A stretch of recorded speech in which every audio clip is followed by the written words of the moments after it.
is bad.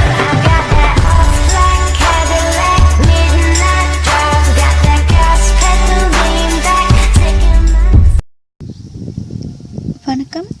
இன்றைக்கி நாம் முடியோட நுனிகள் வந்து வெடிச்சிருக்கும், அதாவது ஸ்பில்டெண்ட்னு சொல்லுவாங்க. அதை வந்து எப்படி வீட்டு வைத்தியம் மூலியமாக நம்ம சரி பண்ணிக்கிறது அப்படிங்கிறத பார்க்கலாம். இதுக்கு தேவையானது கத்தாழை மட்டும்தான். கத்தாழை செடி வச்சுருந்தாலும் சரி, இல்லை வந்து கடையில் அதுக்கான ஜெல் விற்பாங்க, அந்த ஜெல் வாங்கிக்கிட்டாலும் சரி. இதை வந்து 2 நாளைக்கு ஒரு தடவையோ இல்லை ஒரு நாள் விட்டோ தூங்க போகிறதுக்கு முன்னாடி இல்லைனா காலையில் எந்த டைம் வேணாலும் போடலாம். இந்த கத்தாழையை வந்து அந்த பேஸ்ட்டை வந்து கொஞ்சமாக எடுத்து நம்ம எண்ணெய் தலைக்கு தேய்க்கிற மாதிரி முடி நுனியில் மட்டும் தேய்ச்சிட்டு வரணும்.